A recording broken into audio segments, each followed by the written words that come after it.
Throw the ball! Come on, throw the ball! Throw the ball! Throw the ball! Throw the ball! Throw the ball! Throw the ball! Throw the ball! Throw the ball! In sports culture, it's not just that a certain kind of manhood gets defined and privileged and naturalized, but that this normalization in turn defines those who fall outside this dominant ideal as somehow unathletic, unworthy of sport, outside of its sacred space, making it hostile territory for those who don't fit, and making the history of sport in the United States a sort of window into larger social struggles for equality and justice, like the struggle for women's equality. How do they do it? Where do they find all that energy, that seemingly inexhaustible store of pep and ginger? When schools began offering physical education in the late 1800s, the prevailing belief was that women were too fragile for such physical exertion.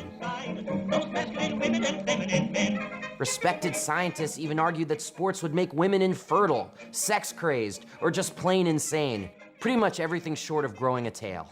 Then, along came the bicycle. Bicycling is a lot of fun, good exercise, and a fine means of transportation. As absurd as it seems now, the idea of women riding bicycles was a profound threat to the male social order because it would force women to take off their corsets. The so-called expert scientists howled that riding a bike would implode a woman's uterus or give her what they called, quote, the bicycle face, which was marked by peculiarities including pale complexion and an anxious expression. This was all part of a larger attitude toward women and physical activity. For many, women's sports were considered unnatural and unsightly, even unfeminine and downright un-American. Take basketball. The sport was invented in 1891, and women started playing it right away. They were rough and aggressive, despite having to wear dresses on the court. Alarmed that these players were becoming too manly, organizers instituted new rules that actually prohibited physical contact and any effort to hinder the shooter. And just like that, what started as scrappy and fun was made dainty and dull, all in the name of keeping men manly and women womanly. Or take running. Surely women would be allowed to run, right? I mean, it's a no bicycle face, no contact sport. So what could be the problem? The women's 800 meters debuted at the 1928 Olympics, but at the finish, some of the runners fell to the ground to catch their breath. Perfectly reasonable, right? They were winded. We see this with men all the time, too. But for some reason, this was considered so unladylike, it caused an international scandal. Deeming the sport too strenuous for the frail female form, Olympic officials promptly banned the women's 800 meters for 30 years. 30 years! The idea stuck, so much so that one member of the International Olympic Committee would actually say in 1952 that he hoped to eliminate women's track and field competition altogether from the Olympics so that we all might be, as he put it, spared the unaesthetic spectacle of women trying to look and act like men. In 1953, Pulitzer Prize-winning sports columnist Arthur Daly of the New York Times said that eliminating women from the Olympics was, quote, a great idea, writing that there's nothing feminine or enchanting about a girl with beads of perspiration in her alabaster brow, the result of grotesque contortions in events totally unsuited to female architecture. Adding that any self-respecting schoolboy can achieve superior performances to a woman champion. And that's the point. Men like Arthur Daly and those on the International Olympic Committee weren't only trying to prevent women from harm, they were also defending a notion of manhood based on physical superiority. This all changed in the 1960s and 70s when women began to organize. They broke out of traditional gender roles and took on responsibilities outside of the home. It was called the women's movement, and the world has never been the same since. There's another slogan that women have for this strike, which says sisterhood is powerful. It took people who were willing to break the rules to change them. And this struggle reflected itself in electric fashion in the world of sports in the 1960s, on battlefields as unlikely as the Boston Marathon. The race is 26 miles, 385 yards from Hopkinton to Boston.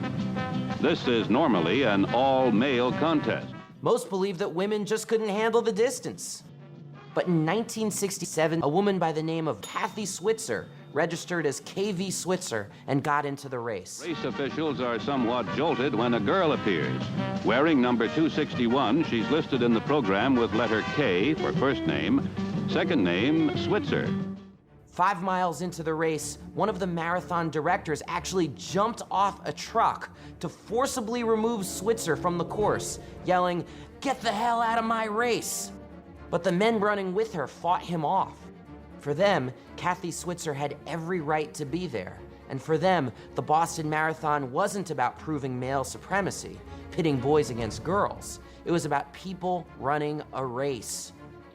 When the pictures from the marathon were transmitted across the globe, the world saw two opposing models of masculinity: the violence and paranoia of the marathon director versus the strength and solidarity of the other male runners.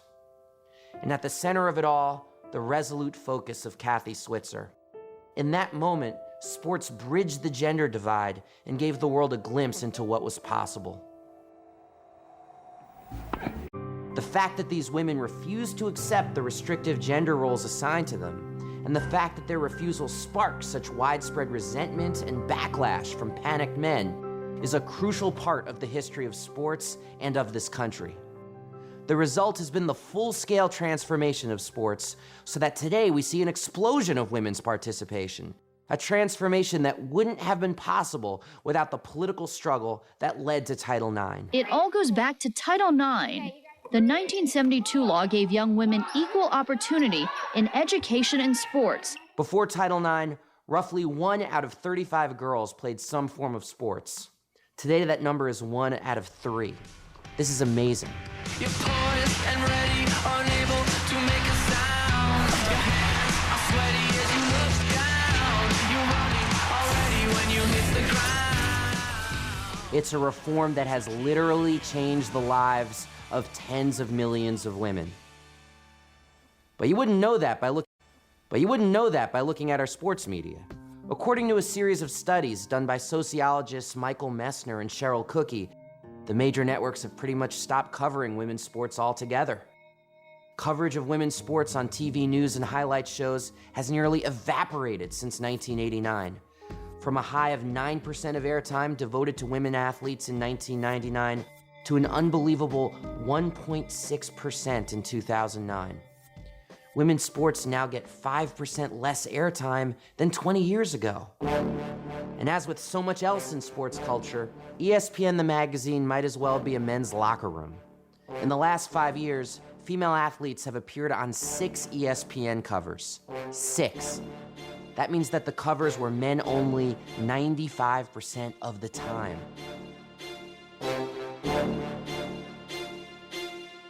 And in 2001, the only women to appear on the cover of Sports Illustrated, and this is a weekly magazine now, were the Dallas Cowboy cheerleaders from 1972. You gotta be kidding me. The best damn sports show period on FSN is brought to you by Hooters.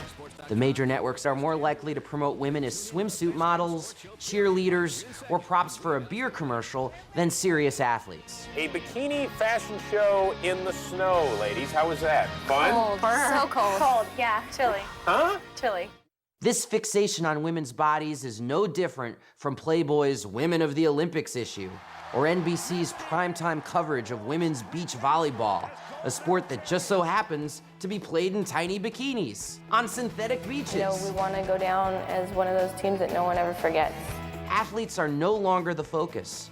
They're just another excuse to sell women's bodies to male viewers. June heats up on ESPN. And as it turns out, this gendering of athletic achievement presents a problem, not just for women who play sports, but also for the men who don't measure up to the sports culture's masculine ideal. Watch it, jerk. Shut up, idiot. Moron. Scab eater. Butt sniffer.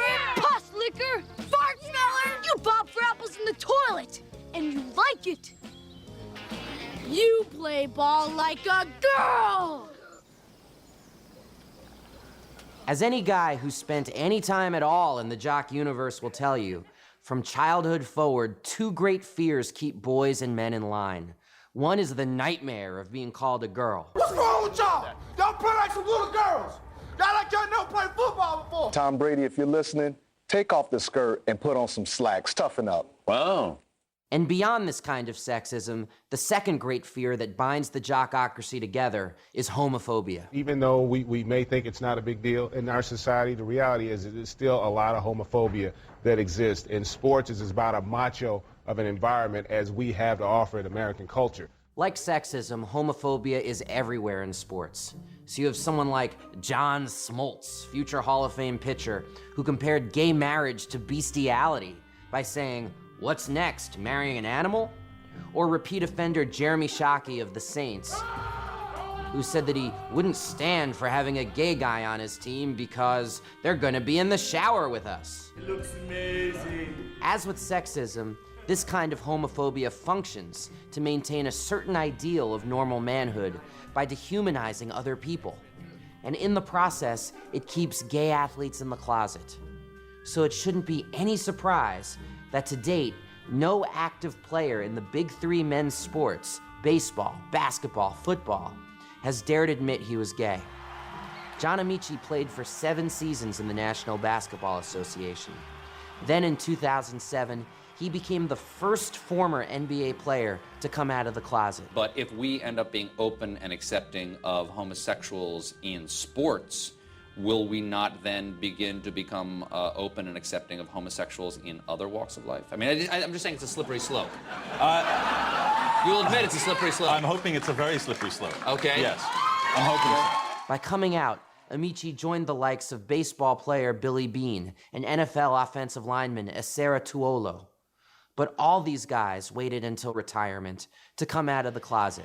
Why is that? Well, let's consider how former NBA All-Star Tim Hardaway responded to Amici's announcement. Ooh, well, I hate gay people, so I let it be known. I don't like gay people. I don't like to be around gay people. I don't, I'm homophobic. I don't like it. It shouldn't be in the world for that or in the United States for it. So yeah, I don't like it. The point again is that sports culture is shot through with political meaning and struggle. And unless we're content to stay quiet in the face of bullying, we should make it our goal to speak up and try to change things when sports culture reinforces backward political attitudes that hurt people for no good reason.